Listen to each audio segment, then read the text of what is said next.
Welcome to the Mixed Movement, where we speak candidly about the uncommon commonalities that people of mixed race face in our world today.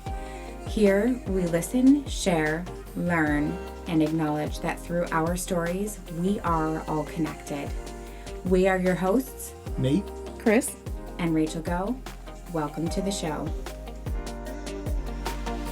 Hello, everybody, and welcome to today's episode. I am here with Sabrina Johnson. She is one of the moderators from the Unapologetically Biracial group on Facebook. We are going to get to know Sabrina a little bit better and learn a little bit more about the mission. Sabrina, welcome. Thank you so much for having me. I really appreciate it. Thank you so much for joining. Can you start by telling us a little bit more about yourself? Where are you from? Where do you live now? And what about your group has really sparked you? Sure. So I'm originally from Buffalo, New York. I was born there. I lived there until I was about 8 or 9, and then with both of my parents. And they separated, and I moved to my mom's hometown, which was a very small, more rural, predominantly white town. And there were very few people of color, especially there were no mixed race people. So later on in my life, that's a lot of what drove me to starting the Facebook group, just because I really had never had a sense of community amongst other multiracial people. When I was 19, I moved to Los Angeles for college, and that was very eye-opening for me. My first college roommate was also biracial, and I think that was one of the first times as an adult that I even encountered another biracial person. Uh-huh. And I still live here. I've been here for 14 years. It's a great city. That's amazing. Let's go back a little bit into your childhood. And can you tell me a little bit about the smaller community that you lived in? And was there a time in particular when you felt pretty alone? Yeah, I would say all throughout my life growing up in that small town, because like I said, there were no multiracial people. Well, actually, I think there were two guys who were mixed race, but they were a few years younger than me, and they were friends with my brother.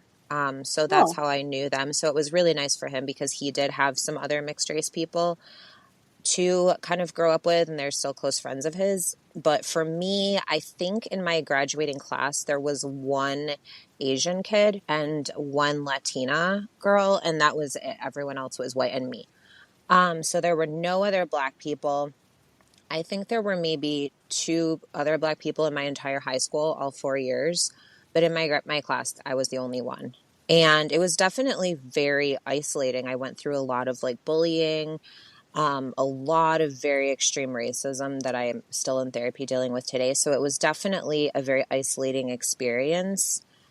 But at the end of the day, I think it definitely made me a stronger person. And I think a lot of that is what, again, motivated me to start the Facebook group, because once I started it and I was hearing so many stories that sounded so much like mine, and I honestly thought I was alone. Like in my experiences, I thought it was just me. And then talking to, thousands of people who have had the same experience, it was definitely very eye-opening. It made me feel a lot less alone.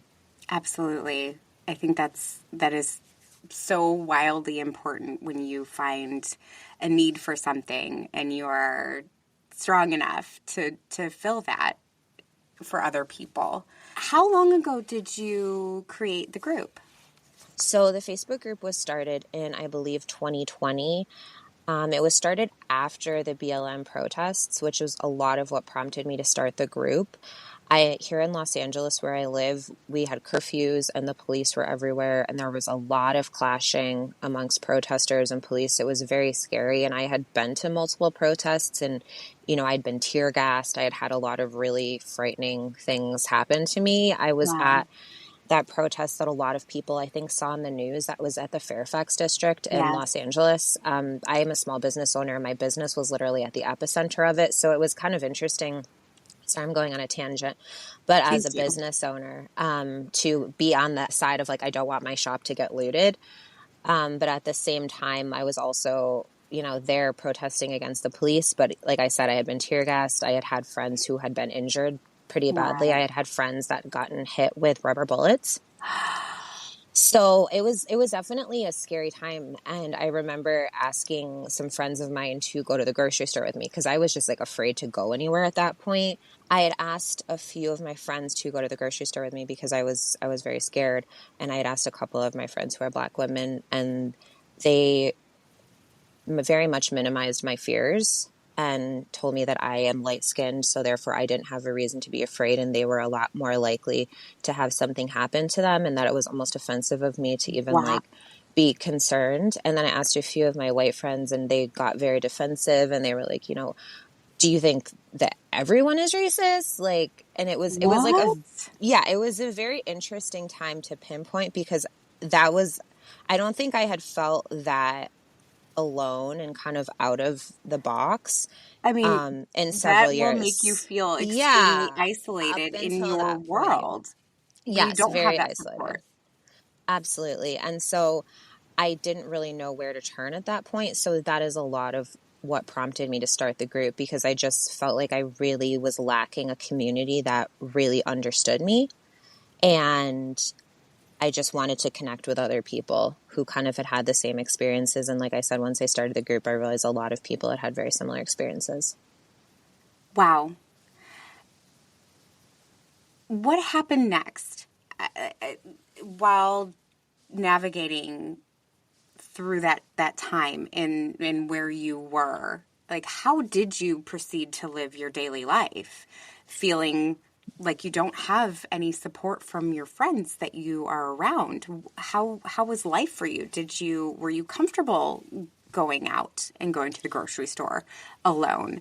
Or what happened next for you? Honestly, I did a lot of Instacart for a couple of days, Yeah. and a lot of food delivery, just because, and again, this probably was also trauma from, being involved in a very violent protest.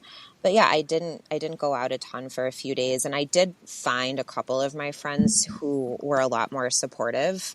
Ironically, it was one of my friends who's Asian who was the most supportive. I guess not kind Good. of going through that dichotomy of, black or white. But yeah, it was definitely an interesting time. And I did move past it. Like I said, I have a therapist, and we kind of broke it down and helped me navigate through that situation. But it was hard for a while for sure. Well, I'm really proud of you for taking something so traumatic and turning it into something so beautiful, such as this community that you've created. Do you know how many members you have exactly? It's I think about we're around 1,800. That's amazing. I want to say, yeah, it's wild because when I started it, I was just posting about it in another Facebook group I'm in that was predominantly for young women in the LA area. Okay. And they started inviting friends. And so for a long time, it was a lot of people that I kind of knew of or had very similar beliefs to me. And then it grew, and it's now to the point where we're getting people that were not involved in any of the other groups I was in, people who just kind of go through the search engine and find it, which has Right. been really, really interesting. And it's great because it's a very diverse community. At this point, we have a lot of people from all over the world. I think we have like 40 something countries, members from 40 something countries. And Amazing. yeah, it's just a really diverse group of people. And I think the most interesting thing for me has been that my experiences are so much similar to multiracial people of completely different races than me than they are to monoracial Arab, Black, or white people, because that's my Hmm. personal racial mix. But Hmm. yeah, I think that as multiracial people, we just have a very unique experience. And I think that's definitely been the coolest part of the group for me, for sure.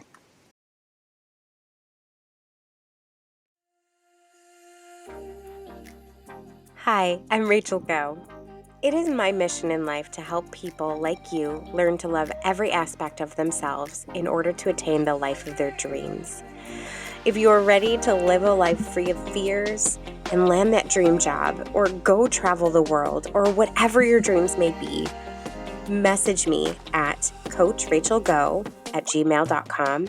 That's CoachRachelGo@gmail.com. Or find me on Instagram at Live Empowered Now. There is nothing more powerful than loving the person you see in the mirror every day. because courage starts within.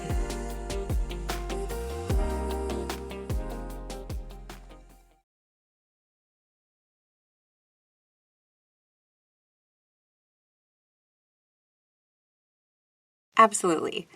Can you tell me a little bit more about why you decided to name it Unapologetically Biracial? That's a very firm and strong word, and that grabbed my attention when I found your page. Yeah, so I had for a little bit of time, I had been trying to find a group specifically for mixed race people on Facebook. And I had joined a couple. I don't even remember the names, but the first one, it was very much kind of wanting people to feel shame if they had a white parent. And Interesting. yeah, it was very interesting. And then another one I was in felt very anti-Black. And Really? yeah, and I felt like there wasn't one that was just accepting of everyone, no matter what your racial mix is, no matter what your experience is. And I felt like I had been apologizing in all of these groups. Like it was kind of like you had to apologize for being biracial. And not just within Facebook, but in my life, I've had so many experiences where I felt like I've kind of had to minimize myself or that I had to apologize for my racial background. And so I was like, you know what? I'm going to start this group because I don't want anyone to have to feel like they have to apologize or kind of back down on their racial identity. So yeah, that's why I chose the word Wow. unapologetically. I'm not going to lie, that definitely brought tears to my eyes because I feel that so much. I can relate. I've always felt like I've not belonged or had to apologize or make excuses as Yeah. well for being simply who I am, not by choice necessarily. So thank you for that clarification. I Yeah, think and that's I was just going to say, I agree with you 100%. I've had a lot of experiences where I feel like I've had to shy away from my racial experience or try to minimize my identity. I don't know if you knew this, but I was actually in a YouTube video a few years ago for Jubilee. They do a lot of like social justice kind of type of videos, and the one okay. I was in was called Spectrum. So it was one of those where they have this line and they make a statement, and you kind of walk to a different side of the room depending on if you agree or disagree with the statement they had made. And I was in the first episode, and it was called Do All Black People Think the Same? And they very specifically sought me out because they wanted to have a biracial Black Mm-hmm. person there. So I was the only one that was biracial. And I remember talking to the director and the producer beforehand a little bit and explaining that I hadn't really grown up with a lot of Black culture or amongst a lot of Black people. So I wasn't sure if I was necessarily the right person that they wanted. And they were very specific that they wanted someone who was mixed race. They wanted to show the spectrum that, you know, you were still Black regardless of your where you grew up, etc. And so I did the Huh. video, and it was interesting for the most part. The other participants were really, really cool to me, but afterwards it got really bad, like in the comment section from both Black and white people. Like it turned basically the comment section just turned into an argument whether I was Black or not, and very critical of the fact that one of the questions they asked us was, do you like fried chicken? Which was so, to me, the lowest common denominator and something so God. trivial to say about Black people. Like there weren't any really deep questions. So I was a little bit annoyed at whoever wrote that. Right.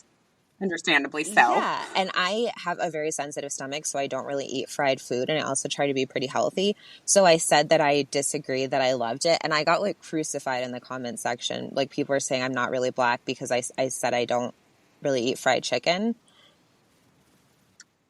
I don't either because I'm a vegetarian, but I'm also Black. So, It was so wild. And I just felt wow. like, and this happened before I started the group, but just in that moment, I felt like, you know, and I was kind of getting in the comment section and like trying to defend myself. And I really felt like in that moment, I really had to just apologize for who I was. And like people were saying, like, people were calling me albino because of my skin tone. And Sabrina, like, are you yeah, I'm serious? serious. apologize. And like they ended up having to take my Instagram because they had all of our social medias on. They ended up having to take my Instagram off because people were like sending me like harassing DMs and like demanding that I, show proof to them somehow that one of my parents is Black and like my father That is is unbelievable. very obviously Black. But that was another thing that I think in hindsight probably drove me to starting the group is I've had not as extreme experiences like that, but I have had some experiences where I really felt that I had to apologize or kind of shy away from who I was, or on the flip side, I've had to defend myself so much and Yeah. literally have been in so many situations where I've had to show a photo of my father. I can relate to that completely. Yeah. And it's unreal. Yeah. So I think, just having different situations like that, is a lot of what drove me to wanting to start the group and to name it Unapologetically because, we shouldn't have to defend ourselves. We shouldn't have to apologize for who we are. We are human beings with feelings just like Yep. everyone else. And none of us chose to be born the color that we were. And, it's not something that anyone should have to apologize for. I think it's something that people should be proud of and should embrace. I can't agree more. And I think that is so important. And I think that's something that most people don't realize.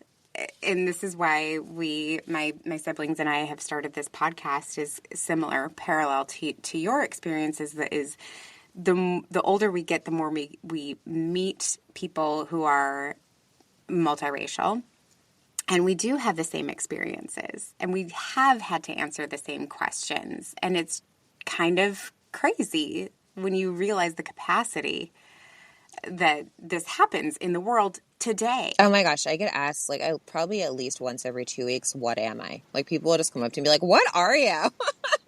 Well, how do you respond to that? That's a good question. That's one of my favorite questions. How do you respond to that, Sabrina? I think now that I'm an adult, I'm a little bit sassier with it. Honestly, when I was a teenager or when I was younger, it used to make me, and even in my early 20s, it used to make me very uncomfortable. And I would, kind of fall into myself a little bit. And I'd be like, oh, my father is Black and my mother's white. But now I am a lot more bold. So I will usually just look them straight in the eye and be like, a human, a woman, Good for you. small business owner.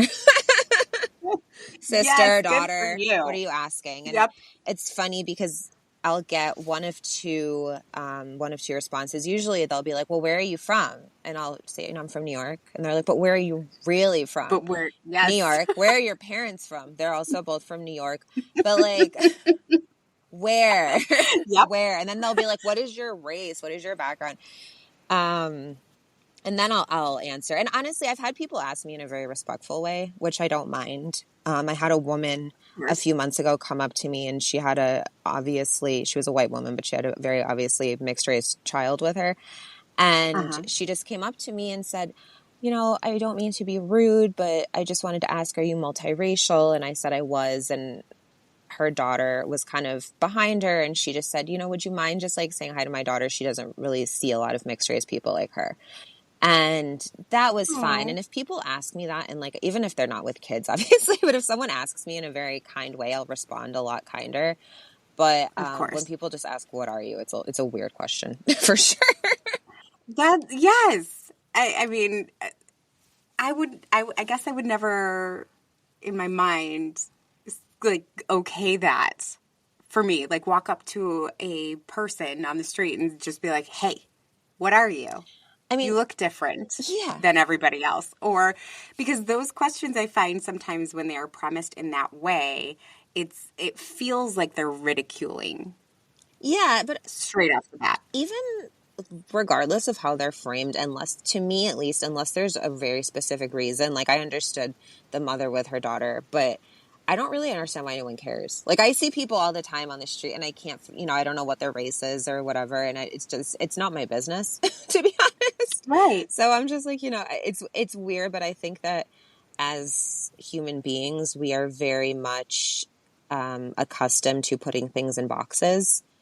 And I like to give this example. I remember when I was a little kid, we had to do like very young, probably like pre-K, and they would give us like a chicken and then like 3 different vegetables. And they were like, okay, well, pick the one that's different, that's outside of the box. And I always was like, oh, I'm Yes. the chicken in this scenario.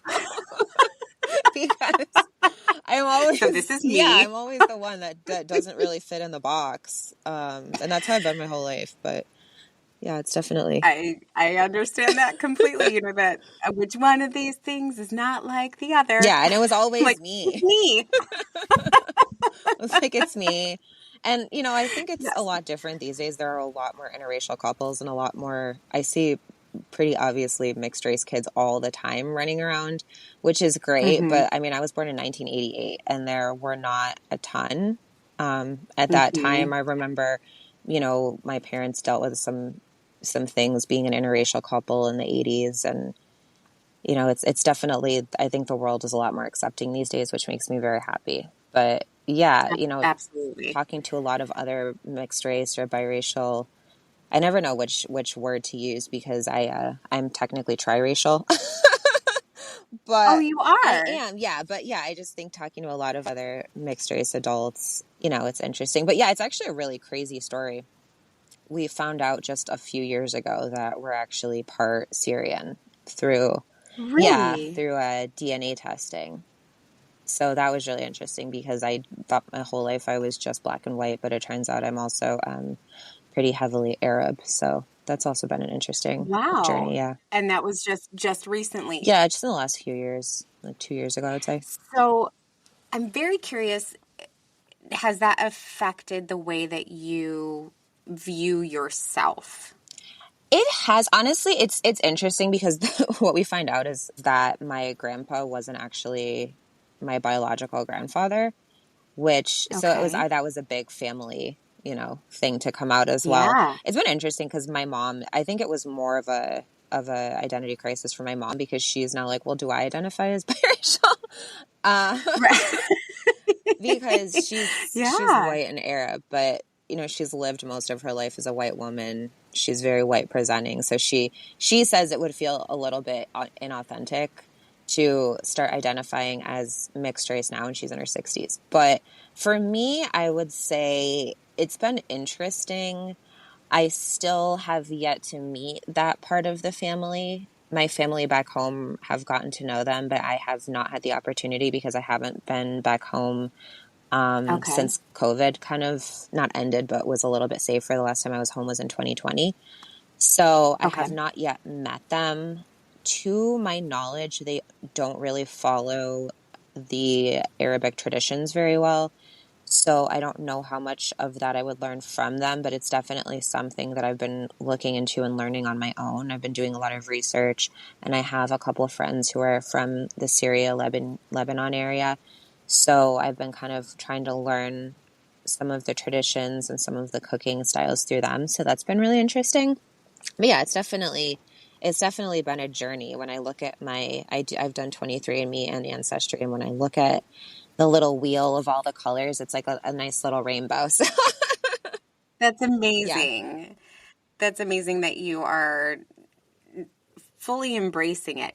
yeah, Fully. I mean, going, especially for something later in life, this isn't something that you learned when you were 13. no, This is no, this is new and you're diving into it, and I think that's absolutely yeah. I beautiful. learned when I think I was like 30 when I found out. I'm 34 now, so yeah, it was definitely an eye-opening experience. But I'm very much a firm believer in that you should be proud of who you are fully, your whole identity, and I'm very proud of my heritage. On my father's side, my ancestors were slaves who bought their own freedom from slavery. And, on my mom's side, they were Italian immigrants. And now I know also Syrian immigrants, at a time when Americans weren't super kind to Arab. I mean, they're still not very kind to Arab people, but at a time when they were not very kind to Italians, especially. So, Yeah. yeah, I'm very proud of that. And I want to embrace my whole identity for sure. I think that's honestly truly inspiring Thank you. I appreciate that. for a lot of people because yes, we're born with learning. It's funny, I sometimes speak about my story of the world happened to me Like I was given this knowledge when I was a little girl, and then I went into school, and then I had the questions, and then the world happened to me that made me acknowledge, I guess, or feel, I shouldn't say acknowledge, but feel like I was I love different. that the world happened to me. It's very true. I really resonate with that because I had the exact same experience. Yes, but you went 30 Yeah. years with this Yeah. identity, and you are then added another Yeah. I had no idea. awareness of another, and you're diving into it, and I think that is completely I mean, inspiring. I think it's beautiful. it's such a beautiful culture too. The Syria. It It's interesting is. because they're my family on that side. They're from Syria, but doing the ancestry, it tells me predominantly Lebanese. But I know those borders have moved around over the centuries and everything. But yeah, it's definitely something that I'm trying to dive into. And like I said, it's a beautiful culture, and there's a lot of really really inspiring things about the Arab culture. So I'm trying to learn as best I can, for sure. I think that's absolutely something to be proud Thank of you. on several levels. I do have a couple more questions to Yeah. ask you. So, I think that we already covered what was unique about your upbringing, but is there any particular moment in your upbringing that you did find or feel was unique? Was there a story or a moment when the world happened to you? I think a lot of it had to do with my hair growing up. I Okay. grew up with my mother for the most part, and she's white, as I Mhm. mentioned, and had like no idea what to do with my hair. And so, you know, like God bless her, we would drive an hour to Buffalo to go to black hair salons because there were none in, Oh my wow. town or anywhere near my town. So we would Mhm. drive to Buffalo, and she would, try to have them style my hair different ways. And I think I started relaxing my hair when I was like 12, just because like it Yep. was easier. Like, no, no. I lived that life Yeah, like too. I didn't know what to do. I was like constantly like crying, in the Yeah. bathroom trying to figure out what to do. And my mom didn't know what to do. And I remember once like flat irons became a little more mainstream, she bought me one of those. And I started getting my hair relaxed. So I think that was definitely a very defining moment, is that I really didn't even know anything about how to manage my hair, probably until I Right. moved out to LA, to be honest. Yeah, because I, Really? I was getting my hair relaxed up until I was maybe like 21 or 22. And the wildest part is my hair is not even that like curly. Like I was under the It's impression that not. I had this like crazy afro because I yeah, felt the same way and too, and I yeah, and it's don't. so funny. And I was getting my hair done by a new stylist when I was maybe like 21 or 22.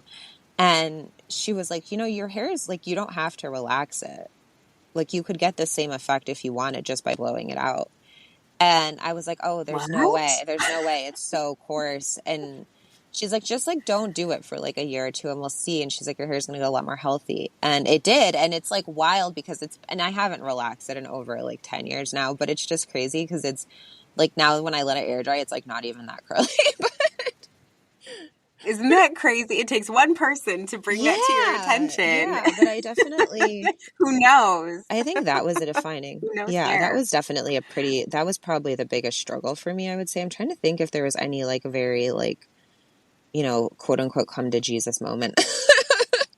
Yeah, I don't. Well, that's actually, it doesn't seem like a big deal or a defining constant moment, or what how would you put that? It doesn't seem like it would be Like an aha. really a defining act of your I mean, I think life. what was pretty influential to me is I kind of had to build my own identity. So I got Mhm. really into rock music. I was like a hardcore emo kid for a long time.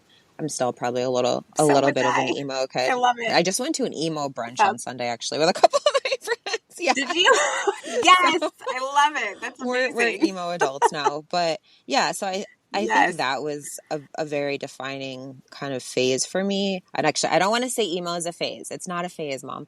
But Yes. It's a it's a lifestyle. lifestyle. But that kind of was the only place that I felt I got any acceptance, was in that in that scene because it was just a bunch of people who didn't really like fit in or belong. And so I would go to these like rock Mm-hmm. shows and, you know, no one cared what color your skin was, what your hair looked like it was very much just, you know, be who you want to be. You're here Yeah. too. So I think Welcome. Yeah. that in hindsight, looking back, was kind of my way of just defining my own identity because I felt Yes. like I was always, you know, there was always someone telling me what my identity had to be. Like it was very pointed out to me, very much so when I was growing up Yeah. that I was, you know, different than all the white kids. And, you know, everyone made that very apparent. I was treated very differently by teachers and friends' parents and the other kids. So that was very obvious. But I also had some experiences with my father's side of the family because they lived out of state. So I didn't see them as often. But they were kind of trying to tell me that I wasn't really Black. So I, you know, had kind Right. of been in that tug of war, that a little internal duality for a long time. And Mm-hmm. so I think kind of getting into the rock music scene was my way of just, you know, defining myself as I wanted to be. Yeah, Good it for was fun. you. I know, I know that that is typically people may not see that as a, a Yeah. community, but I also was very Oh my much God, into it was emo. such a, you know, a little MySpace emo community for sure.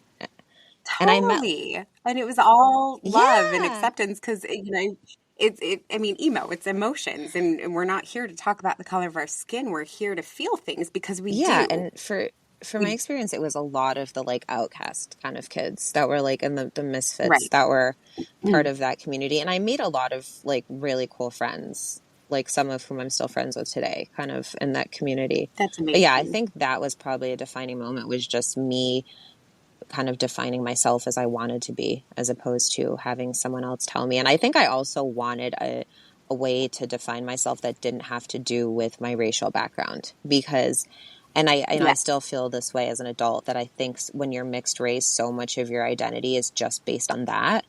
Whereas I don't really feel like Yes. monoracial people have that same experience. Like they're, you know, Hmm. that's not their number one defining characteristic isn't their background, but when you're mixed race, it is. So I think I just also wanted to kind of be involved in a community that wasn't just based on my race. Like I wanted to also be seen as a person. Yeah. I think, and ultimately, that's what we Yeah, should be we're all viewed people. as because we are. We are. We are all part of the same race, and Oh, that is the human absolutely, race. 100%. Okay, one more Yeah. question for you. What do you most want to share with the world and why? What is the legacy that you want to leave behind overall? I would say that I really want people to know first and foremost that we're all human beings. We all have feelings, we all have our own personalities, and it doesn't necessarily have to be defined by race. It doesn't have to be defined by, you know, you listen to this specific genre of music and therefore you're associated with this culture. Because Lord knows I got called white girl enough times growing up because of the music I listened to. Yes. Um, Yep. but I would just say that, you know, we're all human beings and we're all unique and we're all individual, and that's okay. And I think that we can all be there for each other and stand up for each other, because that's something I see a lot, is what I like to call the oppression Olympics, where, you know, oh, I have it worse than this person. And so therefore I can't feel Mm, empathy for this person. yep. And I really feel like something that a value that I hold really dear is that I hold space for everyone's trauma and everyone's oppression.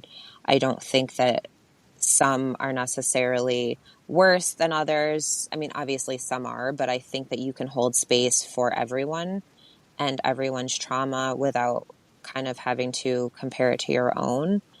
And, you know, outside of trauma, I just think it's important to hold space for everyone, because, you know, every single person, regardless of the color of their skin, has gone through trials and tribulations and, you know, has been through highs and lows. And I think that, you know, we can all be a little bit kinder to each other and a little bit, just a little bit more open minded to each other. And I think that that's a value I learned from my family. That's a value I grew up with. And it's a value that like I said, I hold very near and dear to my heart, is just, allowing people to be.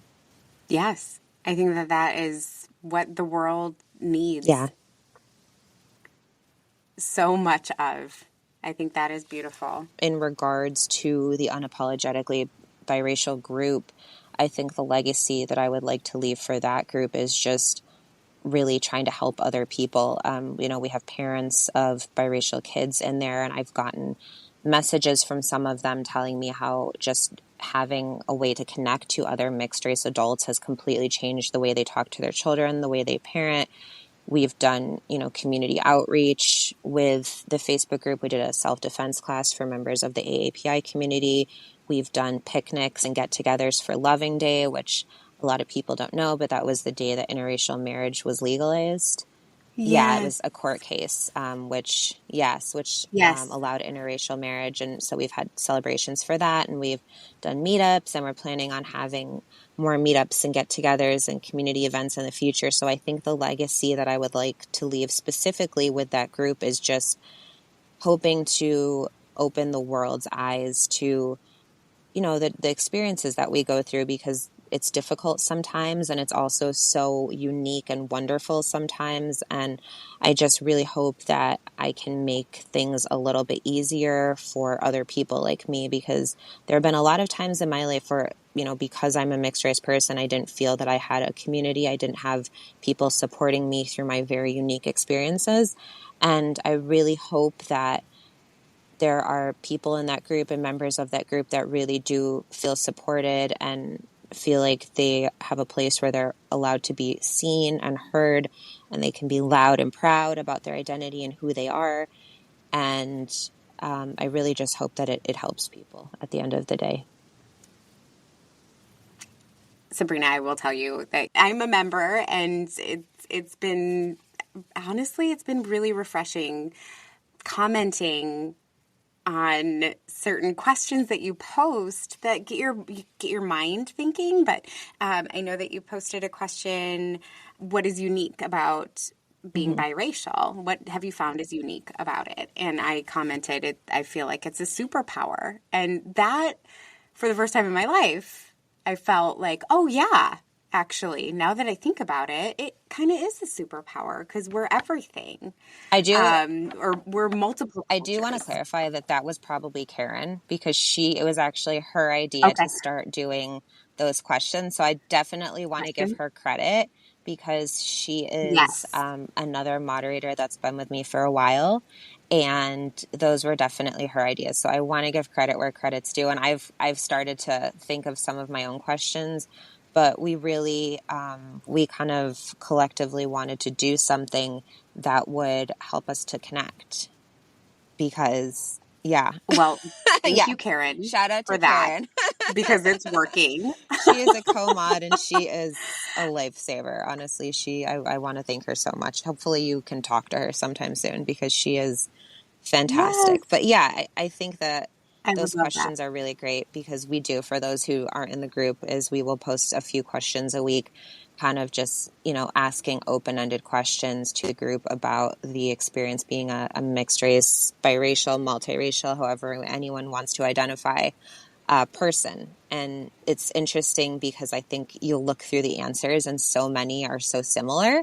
And it will be, someone who Mhm. is, mixed Black and Latin talking to someone who is, Asian and Latin talking to someone who is Arab and white. And it's Yes. all very similar regardless of the mix. So I think that's been a great way to It's connect.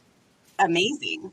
It's been so wonderful to feel like there is a place for Yeah, us. So of thank course. you Thank you. for all that you do and all that you've done and all that you're going to continue to do, because you really are helping a lot of Thank you so people. much. I So really thank you. appreciate that. That means a lot. Thank you. And thank you so much for having me. I really You're appreciate it too. welcome. It's been so nice to talk to Thank you. you for you too. I seriously Yeah, thank thank you so you. much. It's been so wonderful to get to know you a little bit more. And you are a truly beautiful Thank you. person. Thank you. You're Inside going to and make me out. cry. I really Thank you. appreciate that. That's so sweet of you No, to say. Thank you. I have to say what I Thank feel. you. All right, Sabrina, thank you again for your time. And it's been wonderful speaking with you. Thank you so much. We hope you enjoyed today's episode. We want to be here for you, and we can't do what we're doing without your support. Please hit subscribe, and to stay up to date, head on over to mixedmovement.com. That's MIXDMOVEMENT.com to stay up to date with news and more. We are the Mixed Movement. See you next time.